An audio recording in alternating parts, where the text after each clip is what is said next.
Hey, what's up, man? So today we're going to be talking about time management because for some reason it feels like there's not enough time in the day. So today I'm going to teach you how to be better with your time and really get the most out of those 24 hours. Welcome to Pick a Fight.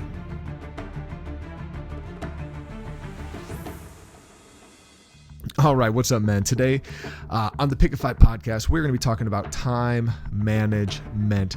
So this is stuff that I have talked with multiple men about. I'm a time Nazi. My wife tells me that all the time. And so I'm going to help you out, hopefully 10 minutes or less, just ways that you can help yourself see ways you can lead yourself in time. So again, we always focus on four things: leadership, love, spirituality, and relationships. This part is leadership. And so time, you're the only one who can manage your time. All right. Like no one else can. So if you're saying you run out of time, it's because you're not good with your time. So let me help you with your time.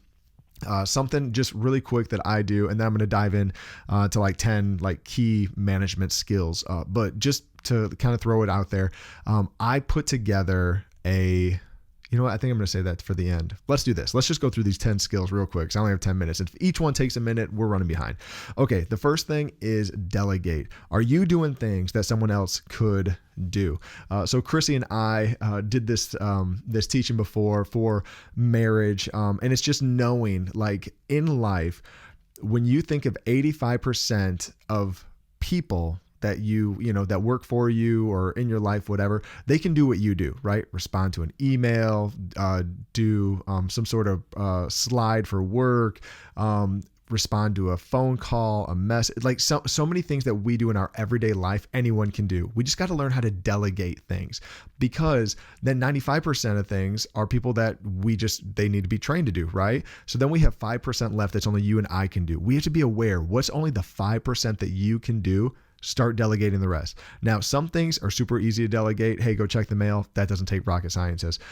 Some things have to be trained. So also you'll see, like, you might think, oh, this is actually taking me more time because I'm training someone how to do this, but actually it's taking more time right now, but in the long run, it's going to take less time because you won't even have to do that thing once you've trained the person and release that to them. And I love what John Maxwell says. He says it this way. He's like, first you do it, they watch, then they do it, you watch, and then they do it, someone else watches. Like that's how to train them. Like you have to get the system down first. You do it, they watch, they do it, you watch, make corrections, see what needs to be changed, and then they do it, someone else watches, because we should always be duplicating ourselves. So the first one, are you delegating? The second one is prioritizing.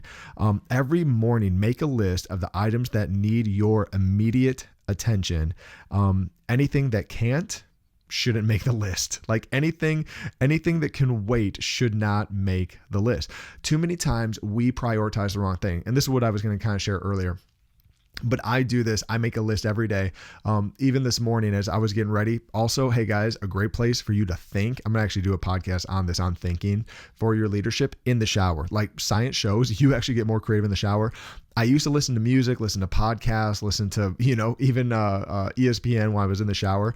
I've stopped doing that so I can think in the shower. I thought about a lot of things in the shower. I was able to get out, like pretty much just like brain dump all of that onto a list. And then what I do is I go through that list and I prioritize. Okay, what needs to be done today? Now, what can be done tomorrow? What can be done the next day? And then I start assigning those things to specific days and specific times. What needs to be done first in the morning? What can wait till the afternoon? And then also knowing yourself. When do you function the best? I'm the most creative in the morning, so I don't do meetings in the morning anymore. If you are someone who usually meets with me, you'll notice I don't do coffees in the morning anymore with people unless it's like on a Saturday because that's my day off anyways. But I try not to do meetings in the morning. I get all my creativity out in the morning. Then by that 12 o'clock, 1 o'clock, 2 o'clock, when my brain is starting to slow down, I'll do meetings, and I'll start talking with people. So anyways, it's knowing yourself, prioritizing what's important. Number 3, monotask. In today's whirling, must have it yesterday society, we've been indoctrinated with the belief that multitasking is the only tasking, but more often than not, we do better when we focus on one thing at a time. Do not multitask. Multitasking is a lie. You can ask my daughter, my 23-year-old.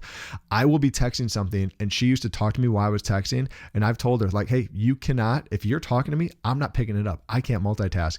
So now she knows even if someone starts talking to me while I'm texting, she'll be like, you should wait. He can't hear you. And it's true. I can't. And I'm like, I admit that. Too many times we don't admit that as men. We think we can multitask and take on this and that and that.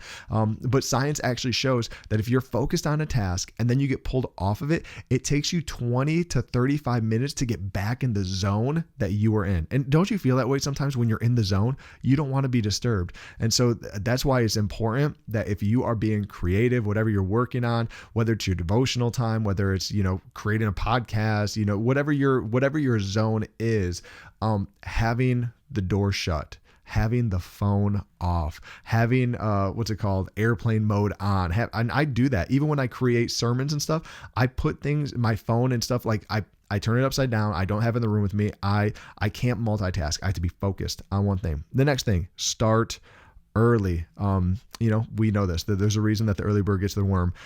They're up and they get it before all the other sleepy birds out there. So most successful professionals have one thing in common. You know what that is? They start their day early, and to have a time to quietly plan their day. So again, this is what I do when I'm in the shower. I'm thinking, then I brain dump everything on a piece of paper or on a document, and then I'm planning my day out. And for some of you, this is going to be a stretch, but what I do, I wake up pretty early. I usually wake up, my average alarm is 4:30 in the morning, because I like to go to the gym. I like to do my devotional time. And then I actually start thinking about what am I going to do through the day? And I jot that down. Start early. Interval work. Okay. Try organizing your workday into 15-minute segments. As that's often long enough to get some things done and short enough to find that you can get more done in your day. Sometimes we try to cram too much in or not enough. Like if you start breaking your things down, and that's what I do, my intervals are actually usually 30 minutes that I say I'm gonna do 30 minutes of this, 30 minutes of this, 30 minutes of this. And then what I find out is I'm actually able to get more done because I can do those things quicker. Like even this podcast, like today I'm going to bust out 3 podcasts and I put that for 30 minutes because each podcast is 10 minutes. And so anyways, that right there is 3 weeks worth of work. Now, obviously I have to go behind the scenes, edit everything, upload everything, et cetera, et cetera. But being able to do interval working matters. So just looking at your day, what takes 15 minutes, what might take 30 minutes, what might take 45 minutes. Here's another one. Number 6, ready? Learn to say no. Like it's okay to say no. Some of you don't have enough time because you say yes to everyone and everything. You can say no. You can say no to listen to this podcast. All you have to do is hit stop. You can say no to a coworker, to a boss, to a spouse, to a child. Like some of you, okay, I'm just going to be honest, okay, because this is a pet peeve of mine. Some of y'all have no time because your kids are involved in every freaking sport that's ever been invented. And then you're doing summer leagues. Like, can I just tell you something, men? I know this is about to bust your chops because now I got a son. I don't want someone telling me this, but our boys aren't going to make it to the NFL. Okay. Like I said it, there it is. They're not going to make it to the MLB. They're not, but you're spending all this time, all this money, all this energy, getting them here and here and here, all these games in the summer, and they're not going to, you know what I mean? Like, hey, if they're young enough, just start a savings account for their college tuition. So then you're putting X amount away. So you're not just relying on a scholarship to pay for that. There, I said my piece. You need to learn how to say no to your kids. Number 7, and I'm running out of time here. I got like a minute left. Avoid distractions. This is so real. Like, and again, this is you have to be the one to help avoid distractions. You have to put the phone down. You have to turn it off. You have to shut the door. Put a sign on your door that says, I'm in my creative space. Do not knock. You have to get to those places. You have to avoid distractions because then when you avoid distractions, you will be on time. Get off Facebook. Get off Instagram. Get off Snapchat. You can block in 15 minutes for you to take a break and check that stuff, but don't get on it because before you know it, even this morning, I woke up early. I got distracted because I wanted to read something about Notre Dame football. And I had to tell myself, you can do this on a break later. Time to read the Bible. Okay.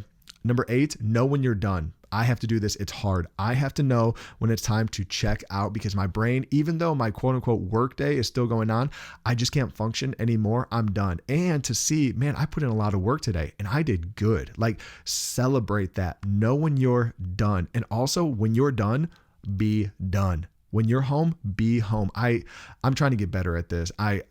So again, I'm just not preaching to you like I'm preaching to myself. I try to get done and I try to be engaged with the kids. So what I did even this morning, Gwen woke up. I told her, that's my 6-year-old, that we'd have a sleepover sometime this week. We were thinking about Monday. That wasn't going to work. We're doing it on Thursday. And so this morning she woke up. She's like, are we having a sleepover tonight? I was like, we are. I said, let's do this. Let's get out my computer and let's look out things we can do to have fun sleepover. So we made a list of 6 things that we're going to do. We want to watch Sonic the Hedgehog. I made sure it was on Amazon Prime, got it all queued up. Literally, we're doing this at 7 in the morning. We're not having the sleepover till 5 p.m. You know what I mean? Like that's when it's starting, or 6. But I was getting this stuff ready for her because I'm showing her, hey, when I'm done, I'm done. Like tonight is your night. The next time, recognize bonus time. Like, did you get bonus time? And also, so speaking out there to all my spiritual people, okay, if you are a follower of Christ, you're born again believer, you're a Christian, something that I used to do with bonus time is I would fill it with other things to do. You know what I've started doing? And again, you might say, well, this doesn't work at my job or my house, whatever. Just see if you can make it work. I've actually started taking that bonus time when a meeting gets canceled or I get done with things sooner than I thought. And I take that time and I start to pray. Even if it's 5 minutes, right? Even if it's 4 minutes, even if it's just a couple minutes, I pray and I'll crack open the Bible because I'm trying to grow spiritually. If I just think it's that thing in the morning and that's going to sustain me the rest of the day, I got to learn how to introduce prayer every day. So even this bonus time, I try to take it to that spiritual time. Also, another idea for you, if you're not spiritual, if you're not a Christian, your bonus time, text your wife, text your fiance. You know what I mean? Like text a friend. Don't forget, we're relational beings. Take that bonus time and don't make it just more work time, but make it relational time. Okay, the last thing, number 10, and I'm already over time. Sorry, guys. Give yourself grace. Listen, we're going to get distracted. We're not going to get it all done. I get very legalistic when it comes to my time. Obviously, I've already told you that we're 12 minutes over now, or 2 minutes over because it's a 10-minute podcast, but give yourself grace. You're going to set up your schedule. Things aren't going to get done. Things are going to go over time. Understand that. Don't beat yourself up. Don't get mad about it. We don't control time, but we can try to be good with our time. No matter what, it does fall on us in the long run. But if you go over on things and you get 10, or let's say you get 8 things done out of the 10 things on your list, praise God, you killed it. Give yourself some grace. Don't beat yourself up. And then all you do is you push those 2 other things you didn't get to, push them to tomorrow. Anyways, my name's Joe. Thanks for joining the Pick a Fight podcast. Again, today we were talking about leadership and time management. I hope this helped, and I'll see you guys next time right here on the Pick a Fight podcast.